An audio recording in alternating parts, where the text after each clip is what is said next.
Orang harus paham ini. Assalamualaikum warahmatullahi wabarakatuh. Warganet yang berbahagia, kita bersyukur hidup di Indonesia sebagai negara yang merdeka, sebagai tanah air kita.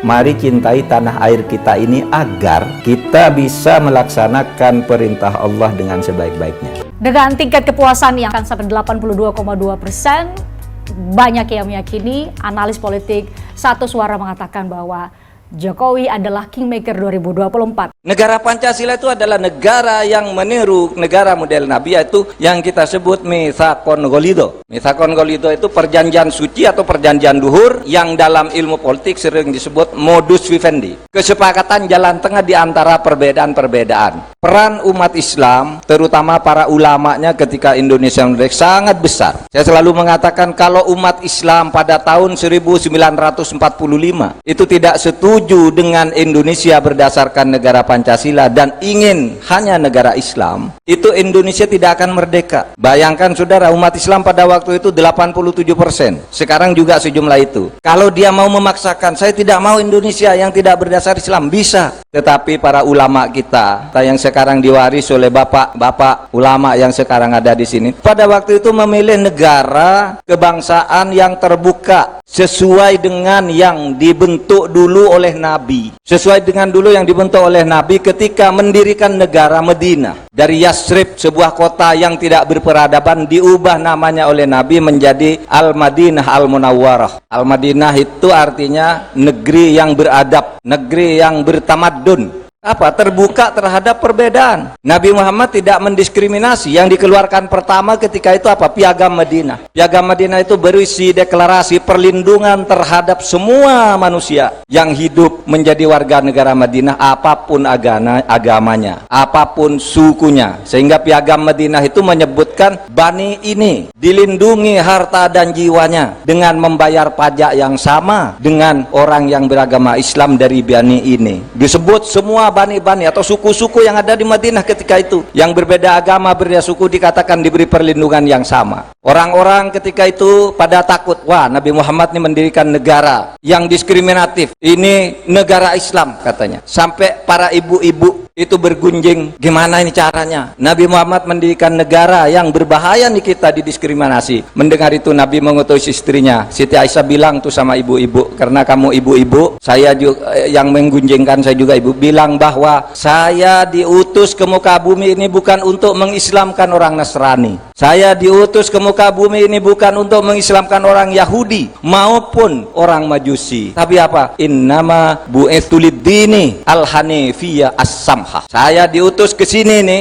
untuk membawa agama yang hanif, lurus, tetapi toleran, tidak memaksa. Toleran terhadap perbedaan. Itulah sebabnya saudara, kita bersyukur para pendiri negara kita meniru negara model Nabi. Negara Pancasila itu adalah negara yang meniru negara model Nabi, yaitu yang kita sebut Mitsaqon Ghalidho. Mitsaqon Ghalidho itu perjanjian suci atau perjanjian luhur yang dalam ilmu politik sering disebut modus vivendi. Kesepakatan jalan tengah di antara perbedaan-perbedaan. Kata orang Hindu namanya Darul Mitsaq, kata orang Muhammadiyah Darul Ahdi Wasyahadah, sama saja. Nah, oleh sebab itu mari kita jaga negara ini dengan sebaik-baiknya, negara yang terbuka terhadap perbedaan-perbedaan itu. Karena apa? Saya selalu mengatakan perbedaan itu hanya Allah sendiri yang menciptakan. Jangan kita marah karena orang berbeda, karena kalau Allah mau semua manusia ini sama.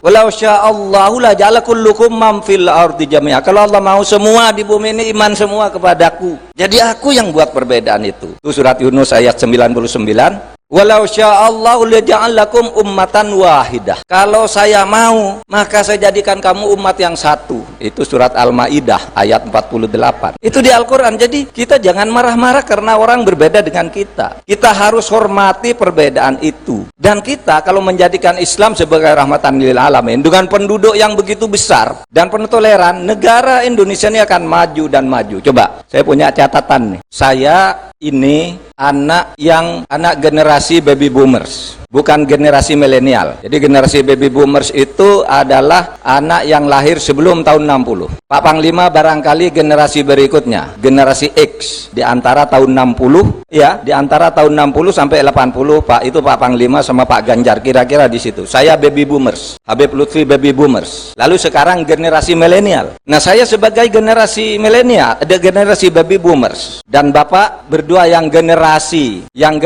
X, yang sebelum generasi milenial, pasti mengalami itu masa-masa lalu tuh. Umat Islam itu terisolasi dulu.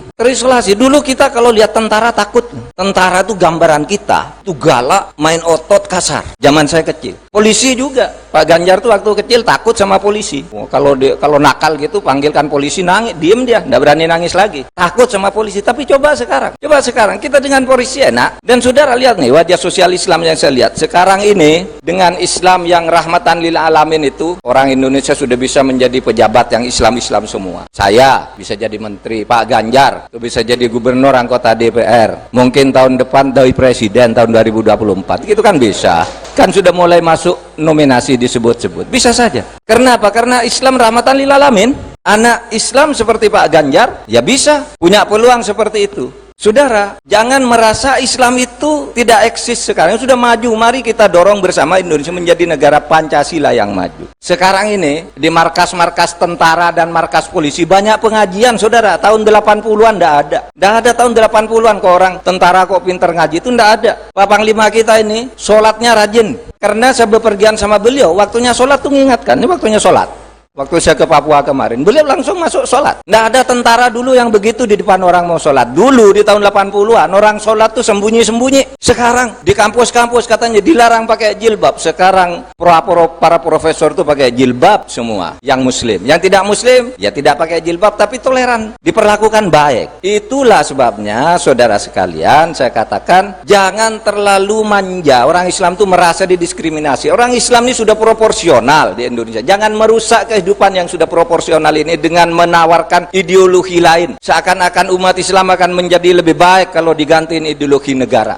Nah, itu yang sekarang terjadi. Orang mengatakan kita gantiin ideologi. Lah, kenapa? Karena orang Islam sini tidak proporsional kekuasaan. Kata siapa? Sekarang sudah muslim semua. Bukan hanya orang ya, saya katakan. Di markas-markas tentara, di markas-markas polisi sekarang. Mapolsek, Mapolda. Itu selalu ada semaan Al-Quran. Dulu tidak ada. Kenapa ini bisa terjadi? Karena kita sadar negara Pancasila itu membuka peluang kepada orang yang berprestasi. Sehingga menjadi proporsional. Saudara, saya tidak mengada-ada. Pada akhir bulan Oktober, saya berangkat ke Thailand. Bertemu presiden di sana pada tanggal 2 November dalam sebuah acara KTT ASEAN. Nah, lalu di dalam KTT ASEAN Plus itu ada forum ASEAN yang dihadiri oleh 18 negara, termasuk Presiden Cina, Perdana Menteri Rusia, Presiden dia hadir di situ. Tiba-tiba saya duduk di belakang Presiden, Pak Jokowi. Pak Jokowi duduk di depan. Tiba-tiba Pak Jokowi berdiri. Protokolernya, kalau kursi di antara para presiden itu kosong, yang di belakangnya maju. Orang kedua di delegasi itu maju menggantikan. Saya duduk ke depan. Tidak menarik kalau saya duduk ke depan apa. Tapi kenapa Pak Jokowi itu keluar dari ruangan itu? Dia mengatakan, saya mau sholat dulu. Sholat. Dan tidak malu mengatakan begitu. Karena apa? Karena Islam sebagai rahmatan lil alamin. Sehingga jangan merasa kita itu mau melawan kekuasaan, mengatasnamakan Islam dengan kekerasan. Tidak ada ceritanya orang kok melawan pemerintah atau mengajak orang lain untuk masuk Islam itu dengan kekerasan. Tidak ada ceritanya. Zaman Nabi pun, mulai Nabi hidup sampai wafat, tidak pernah memaksa orang masuk Islam. Tidak pernah. Tapi orang masuk Islam sendiri karena perilaku Nabi.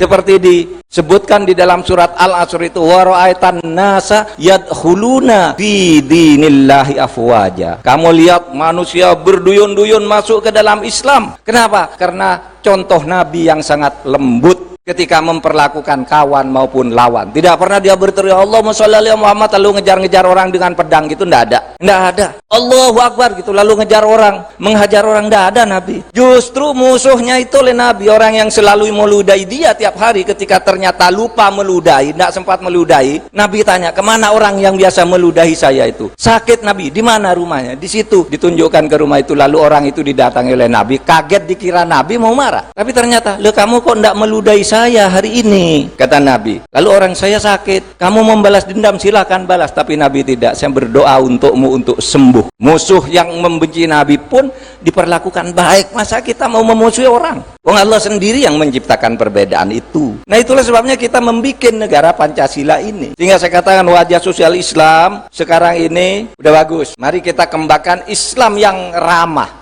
Semoga Allah senantiasa menuntun kita di jalan yang diridhoinya. Aku qouli hadza, astaghfirullah li wa lakum. Wassalamualaikum warahmatullahi wabarakatuh. Terima kasih.